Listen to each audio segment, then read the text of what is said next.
मंगलमय मंगल करन वीतराग विज्ञान।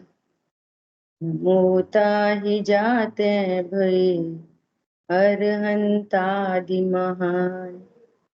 करिमंगल करियो महा ग्रंथ करन को काज।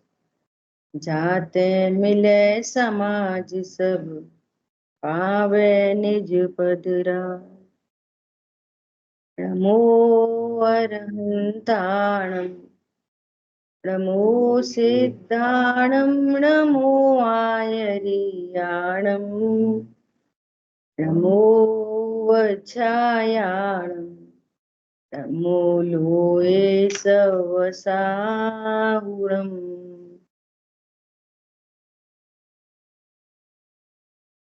मोक्ष मार्ग प्रकाशक जी ग्रंथ, पहला अधिकार।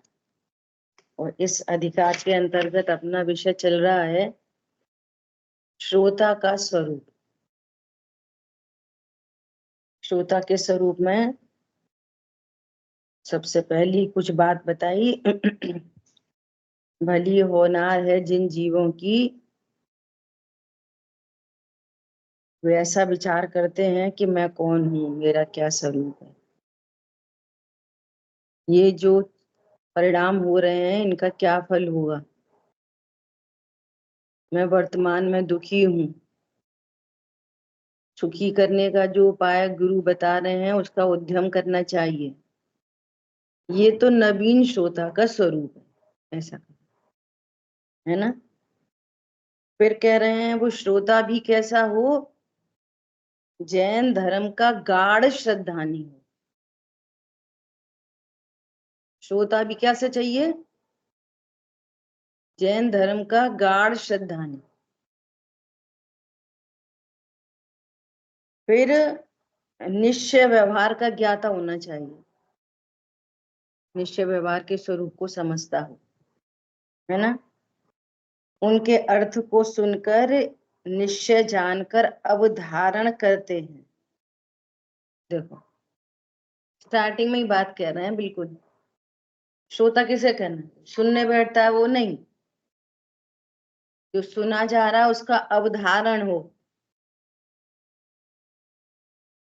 है ना। प्रश्न उठता हो तो विनयवान होकर प्रश्न करे। किसके लिए प्रश्न करे, अपनी होशियारी बताने, वक्ता को चेक करने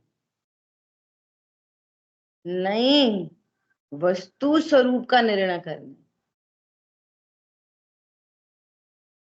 ठीक है। शास्त्र अभ्यास में अति आसक्त हो और धर्म बुद्धि से निंद कार्यों का त्यागी हो। श्रोता भी ऐसा होना चाहिए। ठीक है। अब आगे क्या कह रहे हैं कि थोड़ी बहुत व्याकरण आदि भी आती हो, बड़े ग्रंथों का भी स्वाध्याय करता हो, ऐसा। विशेष बात क्या कह रहे हैं, ये सब क्यों करे, जो आत्मज्ञान द्वारा स्वरूप का आस्वादी हो। पर्पस क्या है, मुझे आत्मज्ञान हो। पूरी स्वाध्याय किसके लिए है, मुझे आत्मज्ञान हो, है ना। जिन धर्म के रहस्य का श्रोता हो, रहस्य का श्रोता हो जिन धर्म का। कल भेद ज्ञान की 3 परिभाषाएं बताई थी, कौन बोलेगा।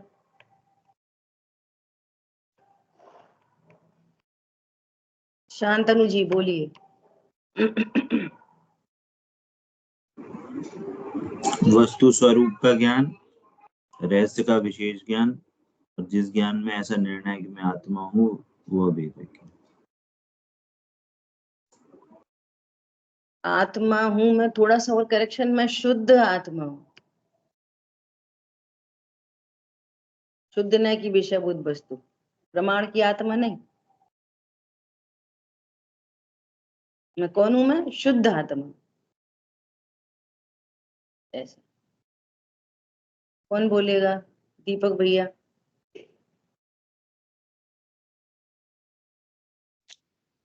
कि वस्तु स्वरूप का ज्ञान और उस रहस्य का विशेष ज्ञान, और जिस ज्ञान में ये ज्ञात होता है कि मैं शुद्ध आत्मा हूँ। ठीक है, हो गई सबको रिकॉलिंग हो गई? ठीक है। तथा जो अतिशयवंत बुद्धि से अवधि मन परे से संयुक्त हो, देखो उसको भी क्या कह रहे हैं, वो महान श्रोता है। वो क्या है? महान श्रोता है वे, अनंत भगवान है वक्ता तो। ठीक है, ऐसे श्रोताओं के विशेष गुण हैं, ऐसे जिन शास्त्रों के श्रोता होना चाहिए। अभी चेक करना अपने अपने आप को और करेक्शन करना। ठीक है, हमारा ये लक्ष्य बना कि नहीं बना कि मुझे आत्मज्ञान हो? मैं सुनने ही बैठता हूँ कि आत्मज्ञान करने बैठता हूँ? मेरे मन में और प्रश्न उठते हैं कि नहीं उठते, कि मेरा क्या स्वरूप है ना? ये सब देखना। ठीक है, अब सुनो। पुनश्च शास्त्र सुनने से हमारा भला होगा। पीछे पड़े रहते हैं, स्वाध्याय करो स्वाध्याय करो, पीछे पड़े रहते हैं। अरे बस हम पीछे पड़े रहते हैं, खाना खाओ खाना खाओ, कोई नहीं बोलता। किसी ने बोला खाना खाओ, हाँ कितनी अच्छी है, हमसे बोलते हैं खाना, बहुत ध्यान रखते हैं हमारा, खाना खाओ। और कोई ये बोले स्वाध्याय करो, जैसे फ्री टाइम हो स्वाध्याय करो, तो क्या बोलते हैं? यही पड़े रहते हैं, स्वाध्याय करो। क्या कर रहे हैं? शास्त्र अभ्यास कौन करता है? हमारा भला हो, ये हमारे हितैषी हैं। शास्त्र सुनने से किसका भला होता है? सुनाने वाले का, कहने वाले का। अब इसे क्या स्वाध्याय करनी करेंगे, थोड़ा घूमने फिरने के दिन है। टोडरमल जी के घूमने फिरने के दिन नहीं थे, खाने पीने के नहीं। 11 साल के मुनिराज को घूमने फिरने के दिन नहीं थे। बोलो। शास्त्र सुनने से हमारा भला होगा, ऐसी बुद्धि से जो शास्त्र सुनते हैं।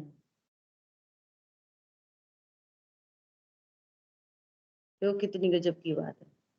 शास्त्र सुनने से कुछ हमारा ही भला होगा, ऐसा जानकर शास्त्र सुनते हैं। परंतु सुनो, अब बहुत अच्छी अच्छी बातें आ रही हैं। परंतु ज्ञान की मंदता से विशेष समझ नहीं पाते। ऊपर तो उनकी बात कह दी, जो समझते हैं, तत्व ज्ञान के आस्वादी हुए हैं, मुझे आत्मा का ही निर्णय करना चाहिए, अनेक प्रश्न उठाते हैं, है ना, और वस्तु का निर्णय करते हैं। एक तो वे हैं।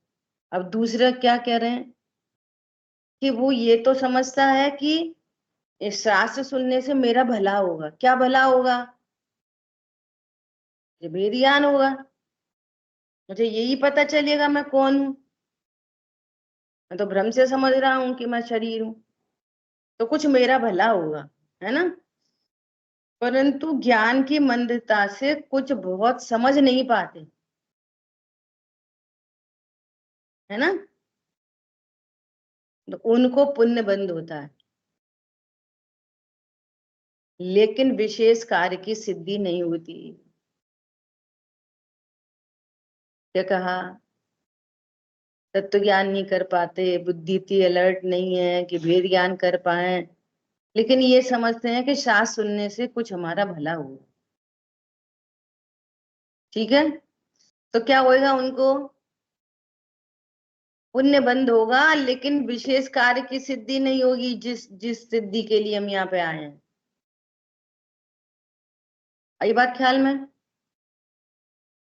शांतनु जी आप पढ़ो आगे।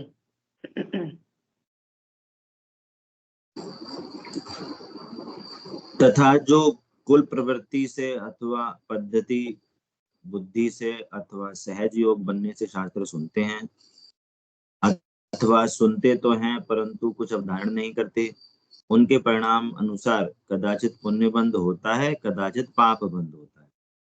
देखो, योग बन गया, बैठ गए स्वाध्याय सुनने, सहज योग बन गया, कुल परंपरा से सुन रहे हैं, है ना, पद्धति बुद्धि से सुन रहे हैं, सुनते तो हैं लेकिन उनका लक्ष्य ही नहीं है। वो ये समझ रहे हैं कि शास्त्र सुनने से शास्त्र सुनना चाहिए। हमारे कुल की रीति है कि सुबह मंदिर जाओ, मंदिर में जो साथ सभा चल रही हो वहां बैठ जाओ और सुन आते हैं। उनके ऊपर वाले क्या हैं कि जो अवधारणा करना चाहते हैं, ज्ञान की मंदता है, फिर भी इस विचार से सुनते हैं कि मेरा कुछ भला होगा, तो ये तो पुण्य मान लेते हैं। ये इनके लक्ष्य में ही नहीं है।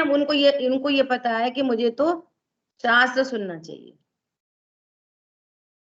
तो थोड़ा पुण्य बन जाता, परिणाम कुछ लगते होंगे, उतना पुण्य बन जाएगा, बाकी पाप बन जाएगा। पॉइंट पकड़ में आया? अब तीसरे प्रकार से बता रहे हैं। तथा जो मद मत्सर भाव से शास्त्र सुनते हैं अथवा तर्क करने का ही जिनका अभिप्राय है, तथा जो महंता के हेतु अथवा किसी लोभाधिक प्रयोजन के हेतु से शास्त्र सुनते हैं, तथा जो शास्त्र तो सुनते हैं परंतु सुहाता नहीं है, ऐसे श्रोताओं को केवल पाप बंधी होता है। विचार करो जरा, कौन समझ में आया? म्यूट कर लो। क्या बोल रहे हैं? मद मत्सर भाव से मतलब लापरवाही से, या दुनिया को दिखाने। भी स्वाध्याय सुनते हैं, तर्क करने का ही जिनका अभिप्राय है, तथा जो मेहनतता के हेतु,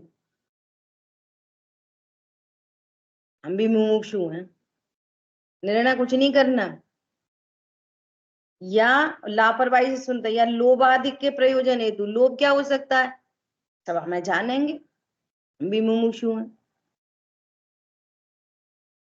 जो इस ग्रुप में ऐड होंगे तो हमें मोड़ा मोड़ी की शादी हो जाएगी, लोग हमें भी जानेंगे। कुछ भी लोभ हो सकता है, कितने तरह का। उनका स्वाध्याय से कोई लेना देना नहीं है, वो अकेले ही पाप बांधते हैं। देखो, शास्त्र सभा में बैठे हैं और पाप बांध रहे हैं। क्या कहा? बैठे कहाँ पर हैं? ये भ्रम में नहीं रहे ना कि हमारे सामने जिनवाणी खुली है, हम भी बैठे हैं, पुण्य नहीं बन रहा है। तो जिनवाणी खुलने से या सभा में बैठने से पुण्य नहीं बनता। ये तो पुद्गल परावर्तन है पूरा। बंध का संबंध तो परिणामों से है, मोक्ष का संबंध भी परिणामों से है। अपना बड़प्पन दिखाने बैठते हैं, लोभाधिक से बैठते हैं, लेकिन अवधारणा कुछ नहीं करते, न उनका पर्पस भी नहीं है, और लापरवाही से स्वाध्याय सुनते हैं। बहुत तरह के लोगों के अभिप्राय होते हैं और बहुत तरह के परिणाम होते हैं।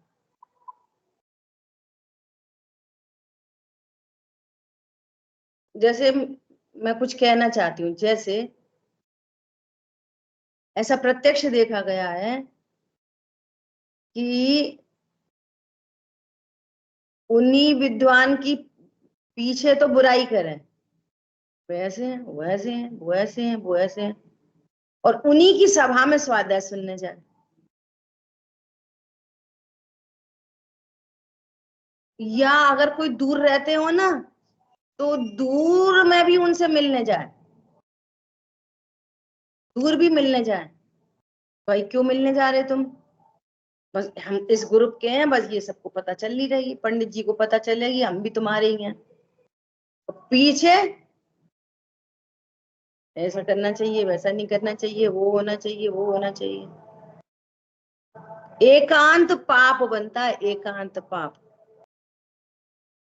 कौन पकड़ में आ रहा है? पीठ पीछे कुछ भी कहना है। फिर भैया जाते क्यों हो? उनके उनके स्वाद सुनने क्यों जाते हो? अब इतने बड़े ग्रुप में ऐड हैं तो जाना तो पड़ेगा ही, जाना तो पड़ेगा ही ना। नहीं छट नहीं जाएंगे, समाज से दूर नहीं हो जाएंगे। ऐसे ऐसे परिणाम होते जीवों के। और काम में उन्हीं पंडित जी के काम में, विद्वान के काम में आगे आगे काम करने में आगे आगे, तो वे समझेंगे कि ये कितनी प्रभावना करते हैं।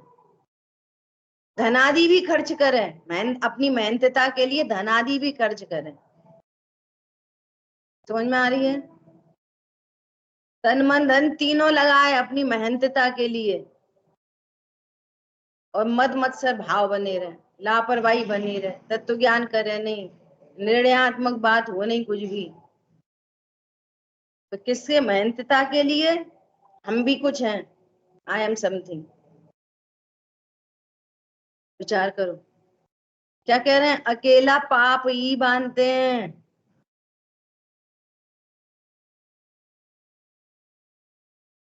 जो शास्त्र तो सुनते हैं परंतु सुहाता ही नहीं है। भाई जी ने कितनी गजब की बात कही। संश्लेष परिणाम कौन होते हैं, कौन से होते हैं? तो बहुत सारी वैरायटी में ये भी वैरायटी कही उन्होंने। क्या? गुरु के गुरु नहीं बनना, ये गुरु जी के ही गुरु जी बन गए, संश्लेष परिणाम है। गुरु के गुरु कैसे बनते हैं?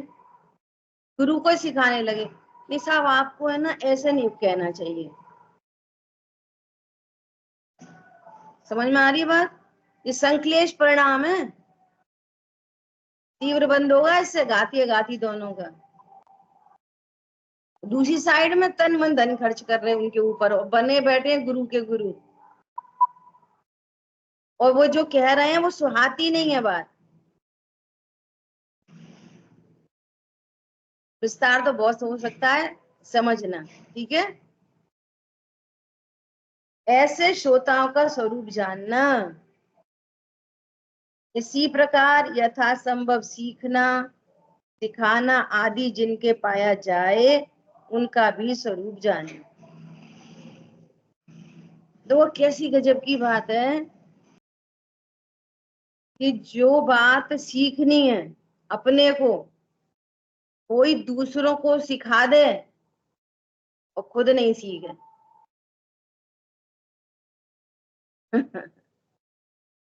एक एक शायद बनारसी दास जी का है एक, कि जैसे कोई बच्चा होता है ना, बच्चा, और वो कोई स्त्री पुरुष का रोल करे, छोटे छोटे बच्चे रोल करें,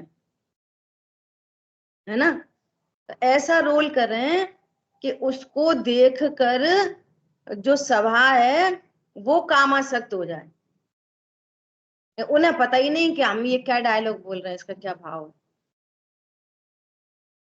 आप न माचत, ऐसा कुछ है, लखन हार बोराए। जो उसको उसको देखे, उस एक्ट को देखे, तो देखने वाले कामासक्त हो जाएं। लेकिन इनको पता नहीं है कि हमारी क्या डायलॉग डिलीवरी है, इसका क्या मीनिंग है।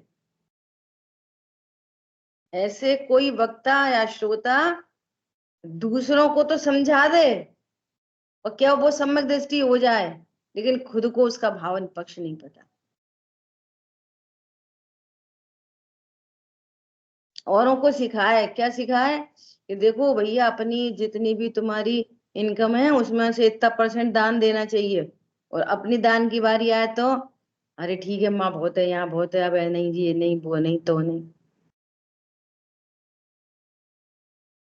अपन कौन है? शुद्धात्मा। परद्रव्य अपने को इष्टनिष्ठ है कि नहीं? नहीं। परद्रव्य दुख का कारण है कि नहीं? नहीं। और परद्रव्य खुद को ही परद्रव्य दुख के कारण लग रहे। खुद ही को ईस्टर्नस की कल्पनाएं हो रही और खुद ही अपने को देह जान रहा है। पॉइंट समझ में आ रहा है? किसके लिए सीखना, किसके लिए सिखाना? खुद के लिए। ऐसा इस प्रकार शास्त्र का तथा वक्ता श्रोता का स्वरूप कहा। सो उचित शास्त्र को उचित वक्ता होकर वांचना और उचित श्रोता होकर सुनना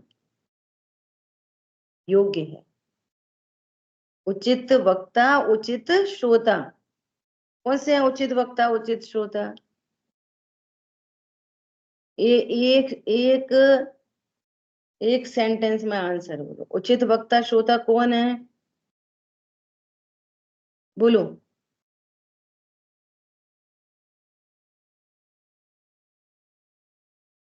बोलो अंजलि बहन।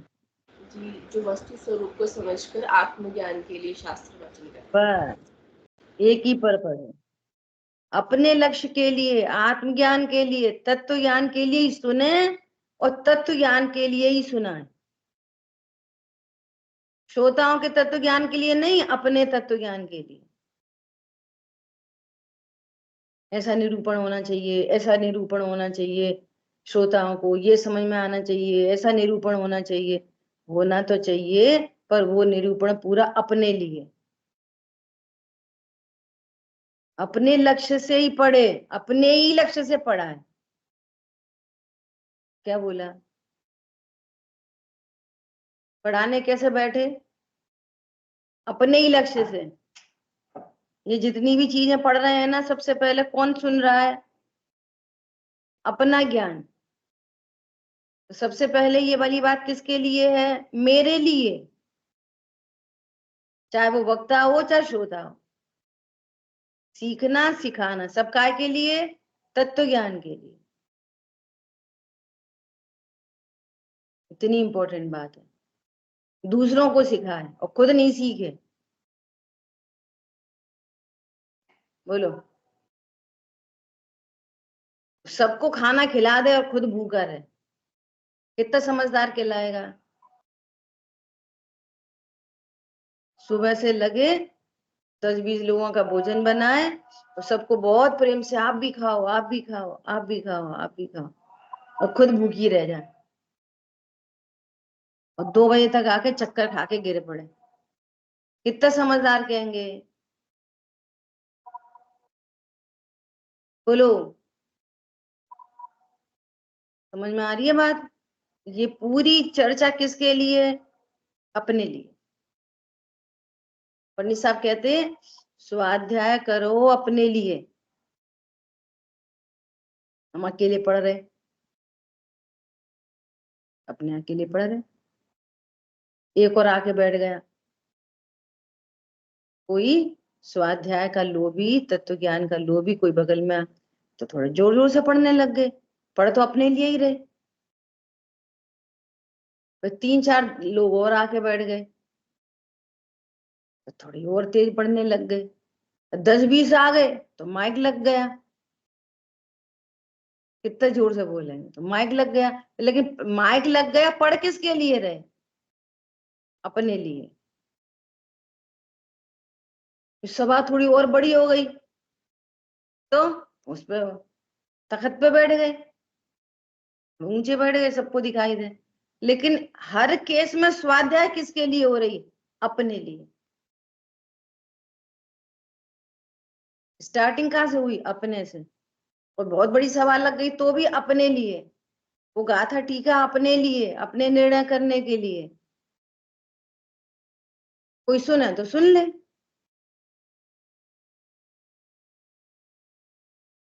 पॉइंट पकड़ में आया? ऐसा उचित वक्ता और उचित श्रोता होकर उचित शास्त्र को सुनना योग्य है। अब ये किसके पास कितनी कौन सी पुस्तक है? इसमें तो श्रोता के बहुत सारे स्वरूप दिए हैं नीचे फुटनोट में। 10-20 तरह के श्रोता। ठीक है, जिस जिसकी बुक में हो अपना अपना देखना। अब आगे टॉपिक आ रहा है मोक्ष मार्ग प्रकाशक ग्रंथ की सार्थकता। वे अपने खुद के ग्रंथ की सार्थकता बता रहे हैं। देखो ये जो ग्रंथ है ये बहुत सार्थक है, तुम सुनना, ठीक है। कई कई बार ऐसा बोलना पड़ता है ना, नहीं तुम ज्यादा नहीं सुनो, पढ़ो, जो पढ़ा रहे हैं वही पक्का करो। तो काय के लिए कही जा रही है? कॉन्फिडेंस से कही जा रही है ये वाली बात, सेल्फ कॉन्फिडेंस से कही जा रही है ये वाली बात, कि कोई भ्रमणा नहीं हो जाए। इसलिए वो कह रहे हैं कि ये ग्रंथ सार्थक है, सुनो हमने बनाया है। कैसे सार्थक है बता रहे हैं। पढ़िए, शांतनु पढ़ो बेटा। मोक्ष मार्ग ग्रंथ की सार्थकता। अभी हम मोक्ष मार्ग प्रकाशक नाम का शास्त्र रचते हैं, उसकी सार्थकता दिखाते हैं। इस संसार अटवी में समस्त जीव हैं, वे कर्म निमित्त से उत्पन्न जो नाना प्रकार के दुख उनसे पीड़ित हो रहे हैं तथा वह मिथ्या अंधकार व्याप्त हो रहा है, उस कारण वहां से मुक्त होने का मार्ग नहीं पाते, तड़प तड़प कर वहां ही दुख को सहते हैं। देखो कैसी बात कह रहे हैं। स्टार्टिंग कहाँ से की उन्होंने? स्टार्टिंग कहाँ से कह रहे हैं? कर्म के निमित्त से नाना प्रकार के दुख उनसे पीड़ित हो रहे हैं। इसको थोड़ा, जो अपना दूसरा अधिकार आ रहा है ना, वो कर्म निमित्त का ही आएगा दूसरा अधिकार। जीव दुखी है, क्यों दुखी है? जीव दुखी है, कह रहे हैं संसार अटवी में समस्त जीव दुखी है। क्यों दुखी है? हमारी पत्नी अच्छी नहीं है, हमारी पेरेंट्स अच्छे नहीं है, हमारे बच्चे अच्छे नहीं है, मौसम अच्छा नहीं है, देश अच्छा नहीं है, सरकार अच्छी नहीं है, शरीर में रोग आदि है। तो ये कहेंगे कि भैया तुम इसलिए दुखी नहीं हो, तुम कर्म, तुम्हारे ऐसे कर्म के उदय हैं इसलिए तुम दुखी हो। तो कर्म के निमित्त का ज्ञान करा। अब दिखते तो है नहीं कर्म, क्योंकि परद्रव्य दुख का कारण नहीं है और शुद्ध आत्मा त्रिकाली ध्रुव दुख का कारण नहीं है। उसमें दुख ही होने का भी कोई कारण नहीं है। क्या बोला? तो ये दुख बीच में कहां से आ गया? परद्रव्य दुख के कारण नहीं, शुद्ध आत्मा में दुख का कारण नहीं, वो दुख स्वरूप नहीं, सुख स्वरूप है। तो ये बीच में संसार अटवी में ये बीच में दुख कहां से आ रहा है?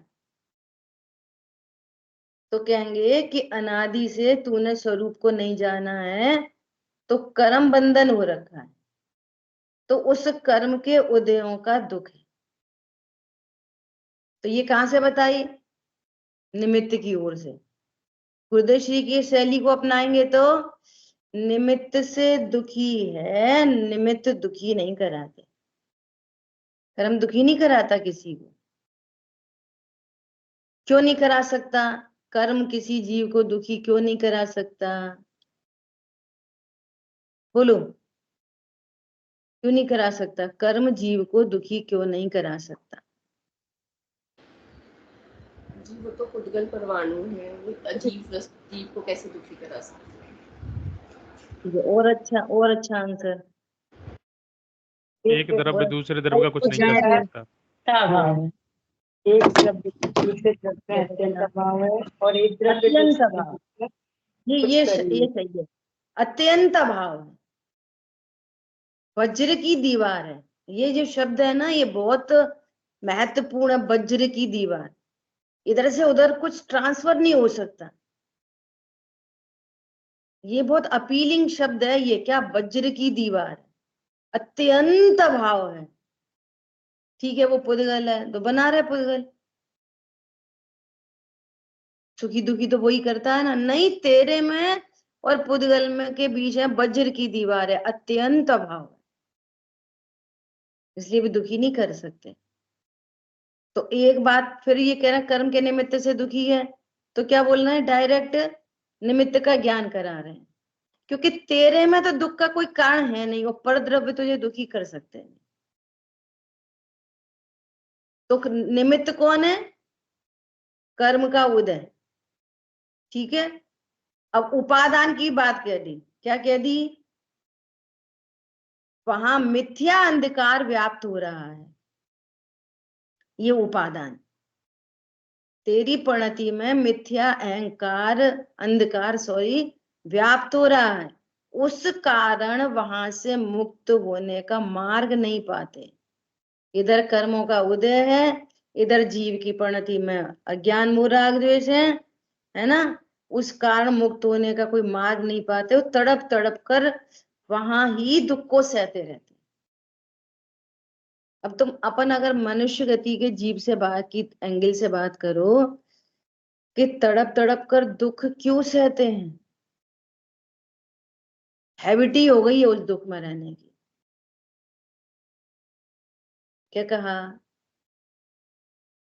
इस दुख को भी ये अपनी लाइफ का एक अंग समझ के बैठ गए, अब भैया वो तो होना ही है, अब क्या करो,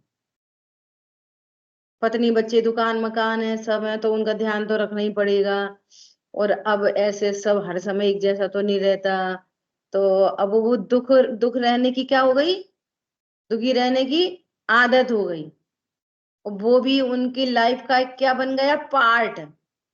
तो अब हमारे पास कोई उपाय नहीं है, अपन क्या करो भैया, सहन ही करना पड़ता है। अब क्या, पहले पुण्य का उदय था वो चला गया, पाप का उदय आ गया, पाप का उदय चला जाएगा, पुण्य का उदय आ जाएगा, तो ये तो धूप छांव की तरह चलते ही है, यही लाइफ है। कौन पकड़ में आ रहा है कुछ, इसलिए क्या करते हैं, सहन ही करना बचा, हाथ में है ही क्या, हाथ पर फेंकते हैं तो कुछ काम बन नहीं रहा, कभी कभी काम और ज्यादा बिगड़ जाता है, तो फिर क्या कह, भैया मौन रहो, चुप रहो, कोई से कुछ मत बोलो, सहन करो बस। तो वहीं तड़प तड़प के दुख को सहते रहते। कोई दूसरा भी एक कंसेप्ट है इस दुनिया में जो हमारे समस्त दुखों का अभाव कर देगा। क्या कहा, ऐसा भी कुछ कार्य है जो जिससे क्या होगा, समस्त दुखों का अभाव हो जाएगा। ये जो पूर्व में कर्म बंधे हैं, है ना, इनकी निर्जरा हो सकती है, ये उसको पता ही नहीं है। आ रही बात ख्याल में, इतने ही जीवन है, क्या जन्मे, खाओ पियो, पढ़ो लिखो, शादी करो, बच्चे हो, बीमार हो, दुखी हो, हैरान परेशान हो, इसको देखो उसको देखो, मर जाओ, काम खत्म। और क्या होता है, इससे ज्यादा क्या होता है बता, यही लाइफ है सबकी। तो क्या करते हैं, तड़प तड़प कर वहां ही दुख को सहते हैं। पहले चलाने की कोशिश करते हैं, फिर चलता ही नहीं है, तो समझ जाते हैं कुछ चलती तो है नहीं है, तो क्या करो, शांत रहो, अपना काम करो, बहुत है, विचार करो बहुत गंभीरता से इस बात पर, वहीं तड़पते रहते हैं।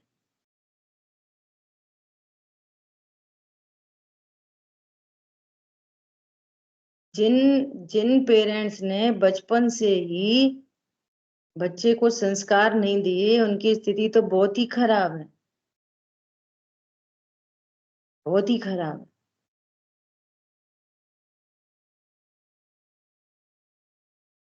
बाहर में तो लग्जरी लाइफ दिख जाएगी, अंतरंग में परिणामों से शून्य है। ऐसे ये नहीं विचार करना।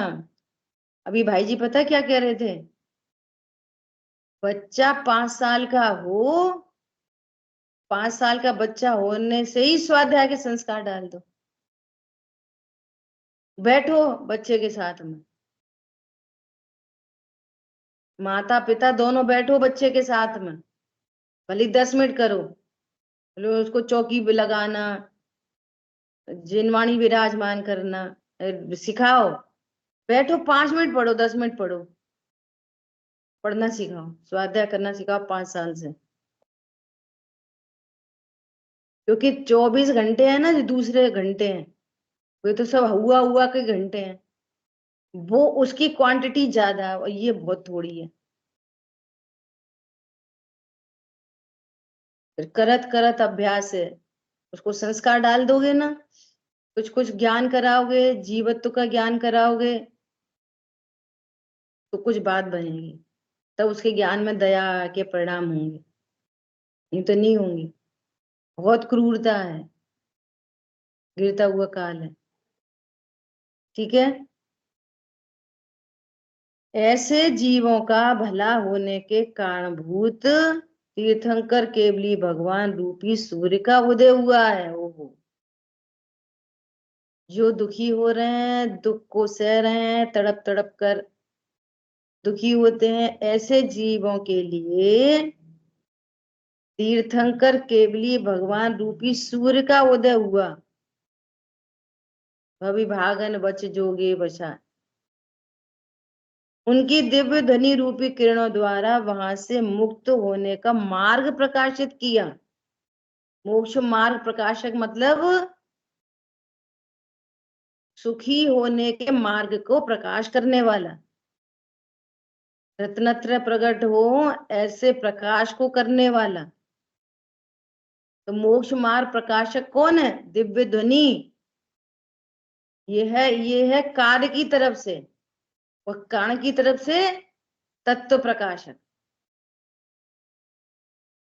आत्म प्रकाशक, आत्म ख्याति, तत्व प्रदीपिका। कैसे कैसे शब्द हैं?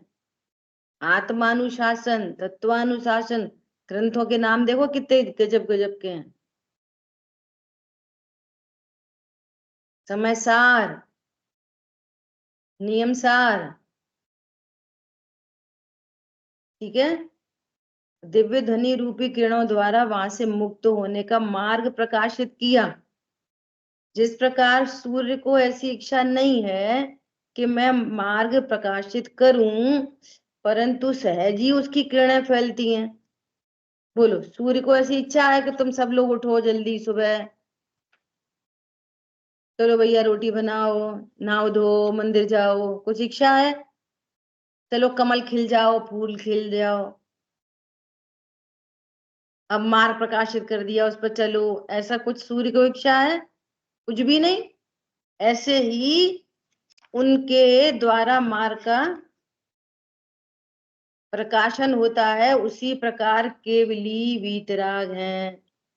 इसलिए उनके ऐसी इच्छा नहीं है कि हम मोक्ष मार्ग प्रकट करें, परंतु सहज ही वैसे ही अघाती कर्मों के उदय से उनका शरीर रूप उद्गल दिव्य धनी रूप परिणमित होता है। देखो, होठ दंत तालु से नहीं बोलते अनंत भगवान, शरीर के जो पुद्गल परमाणु हैं वे ही दिव्य धनी रूप परिणमित होते हैं। ठीक है, उनके द्वारा मोक्ष मार्ग का प्रकाशन होता है। ठीक है, ये तो केवली परमात्मा की बात कर दी। अब केवली परमात्मा तो है नहीं, अभी तो हमारा मोक्ष मार्ग प्रकाशक बंद हो जाएगा मार्ग हमारा। बोलो, तो ये शास्त्र पंडित साहब ने लिखा है ना, इस दुषम भीषण काल में जिन देव का जब हो विरह, तब मात समोपकार करते शास्त्र ही आधार है। ये शास्त्र क्या है? हमारे लिए आधार है। दिव्य ध्वनि में मोक्ष मार्ग का प्रकाश हुआ, तत्व ज्ञान हुआ, पुनश्च गणधर देवों को यह विचार आया कि जब केवली सूर्य का अस्तपना होगा तब जीव मोक्ष मार्ग को कैसे प्राप्त करेंगे, और मोक्ष मार्ग प्राप्त किए बिना जीव दुख सहेंगे। ऐसी करुणा बुद्धि से अंग प्रकीर्णादि रूप ग्रंथ वे ही हुए महान दीपक, उनका उद्योत किया। गणधर परमात्मा ने उद्योत किया है ना। फिर आचार्यों ने कैसे? पुनश्च जिस प्रकार दीपक से दीपक जलाने से दीपकों की परंपरा प्रवृत्ति है। देखो कितनी बढ़िया बात कह रहे हैं। सूर्य अस्त हो गया, तो गणधर देवों ने बड़ा सा दीपक जलाया, ठीक है। फिर वो बुझे तो दूसरा दीपक जला दिया, तो इस दीपक से वो दीपक, वो दीपक से वो दीपक, ऐसा परंपरा चलती गई। आई बात समझ में? परंपरा, पीछे बात आई थी ना कि अगर गलत अर्थ किसी ने कर दिया हो तो परंपरा नहीं चल पाती उसकी। ये कहां से आ रही है? परंपरा से आ रही है। केवली परमात्मा से हम तक दिव्य ध्वनि आई है, वो परंपरा से आई है। सूर्य से बड़ा दीपक, बड़ा दीपक से छोटा दीपक, फिर उस दीपक से दूसरा दीपक, उससे दूसरा, उससे दूसरा, उससे, ऐसे दिवाली पे लड़ी जलाते हैं ना, ऐसे लड़ी चलती हुई चली आ रही है परंपरा से। अगर बीच में कोई मिसिंग होगी तो ऊपर नीचे वाले, परंपरा नहीं चल पाएगी, करेक्शन हो जाएगा, है ना? ऐसा। उसी प्रकार किन्हीं आचार्यादिकों ने उन ग्रंथों से अन्य ग्रंथ बनाए। सरल सरल टीका होती चली गई ना, उन्हीं के अर्थ, उन्हीं के अर्थ, उन्हीं के अर्थ, उन्हीं के अर्थ, है ना? और फिर उन पर से किन्हीं ने अन्य ग्रंथ बनाए। इस प्रकार ग्रंथ होने से ग्रंथों की परंपरा प्रवृत्ति है। मैं भी पूर्व ग्रंथों से यह ग्रंथ बनाता हूं, अपने मन से नहीं बनाता। मूल ग्रंथ करता सर्वज्ञ देवा। मूल ग्रंथ करता कौन है? सर्वज्ञ भगवान। उनसे यहां तक परंपरा से बात आई है। पुनश्च जिस प्रकार सूर्य तथा सर्व दीपक हैं, वे मार्ग को एक रूप ही प्रकाशित करते हैं, उसी प्रकार दिव्य ध्वनि तथा सर्व ग्रंथ हैं, वे मोक्ष मार्ग को एक रूप ही प्रकाशित करते हैं। उदाहरण याद कर लेना, पिताजी के पिताजी के पिताजी के पिताजी ने चीनी खाई और सबने चीनी का स्वरूप लिखा, और हमने खाई और हमको भी लगा, तो सबकी चिट्ठी खोली तो सारी चिट्ठी कैसी मिलेंगी? एक जैसी। क्यों? वस्तु स्वरूप बताया है ना, ऐसा। फिर क्या बोल रहे हैं? तथा जिस प्रकार प्रकाशित करने पर भी, अब देखो कितनी गजब की बात, मार्ग तो प्रकाशित किया जा रहा है, सूरज निकल रहा है, हेलोजन लाइट लगा दी, टॉर्च आ गई हाथ में, दीपक भी आ गया, कोई कैंडल लेके जा रहा है, लेकिन खुद ही अंधा हुए तो, या दृष्टि में विकार हुए तो, हेलोजन लगी और अंधा आया तो उसको मार्ग प्रकाशित होएगा? समझ में आ रही है? हाथ, अपने हाथ में टॉर्च है और है अंधा, तो मार्ग दिखेगा? ओहो, कैसी बात कह रहे हैं, देखो। तथा जिस प्रकार प्रकाशित करने पर भी जो नेत्र रहित अथवा नेत्र विकार सहित पुरुष हैं, उनको मार्ग नहीं सूझता, तो दीपक के तो मार्ग प्रकाशक बने का अभाव हुआ नहीं। ये तो मान कहोगे नहीं कि दीपक ही नहीं है। अब देखो, नेत्र रहित वाले कौन है और नेत्र विकार वाले कौन है? जितने भी असंगी जीव हैं वे तो नेत्र रहित हैं। क्या कहा? खूब दिव्य ध्वनि खिल रही है, बहुत बड़े बड़े ग्रंथों की रचना हो रही है, गाथा टीकाएं लिखी जा रही हैं, असंगी क्या करेंगे? वे तो मन रहित हैं, एक बार। और जिनके नेत्र में विकार है वे मिथ्या दृष्टि है। संगी तो है लेकिन मिथ्या दृष्टि है, विकार वाले हैं, है ना? ऐसा। उसी प्रकार प्रकट करने पर भी जो मनुष्य ज्ञान रहित हैं अथवा मिथ्यात्ववादी विकार सहित हैं, उन्हें मोक्ष मार्ग नहीं सूझता। हेलोजन लगी है लेकिन तुम्हारी आंखें ही नहीं है, या तो फिर तुम्हारे को पता है ये भी इतनी सत्य बातें हैं, नीति की बात है। कभी कभी वो तो नीति यही है क्या, कहते नहीं दिया तले अंधेरा। बोलो, इंद्रजीत तो चले गए मोक्ष, और पिताजी चले गए नरक, माताजी चली गई स्वर्ग। कोई समझ में आया? तो कोई क्या करे, उन्हें तो मोक्ष मार्ग सूझता ही नहीं। तो ग्रंथ के तो मोक्ष मार्ग प्रकाशक बनने का अभाव नहीं हुआ ना। पूरी जिनवाणी सुन रहे हैं, कर रहे हैं, बैठे हैं वहीं ग्रुप में बैठे हैं, पीछे सारी बात हो गई। लेकिन जिसके नेत्र विकार है वो क्या करेगा? उसे कुछ सूझता ही नहीं, वो तत्व ज्ञान ही नहीं करता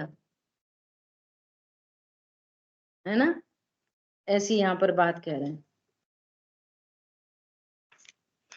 इस प्रकार इस ग्रंथ का मोक्षवार प्रकाशक ऐसा नाम सार्थक जानना। अभी देखो प्रश्न कितना गजब का खुद ही ने उठाया। क्या उठाया? मोक्ष मार्ग के प्रकाशक ग्रंथ पहले तो थे ही, तुम नवीन ग्रंथ किस लिए बनाते हो फिर? जब तीर्थंकर परमात्मा से गणधर परमात्मा आचार्य देव से होता हुआ है ना, जब पहले ही इतने सारे ग्रंथ बने हुए थे, तो तुम नया ग्रंथ क्यों बनाते हो? हमें तो हो जाएगा ना उसी से मार्ग का प्रकाशन। ऐसा प्रश्न उठाया। अब कितनी गजब की बात कर रहे हैं, इसकी स्वाध्यापन आगे करेंगे। कह रहे हैं कि यदि बड़ा दीपक है तो बड़ा दीपक की रोशनी के लिए ज्यादा तेल चाहिए, और छोटा दीपक हो तो थोड़े देर तेल में भी अपना काम चला लेंगे। इसलिए जो ग्रंथ पहले बने हुए हैं ना, बड़े बड़े ग्रंथ, उनके लिए बहुत बुद्धि चाहिए। सो तुम्हारे पास है नहीं है।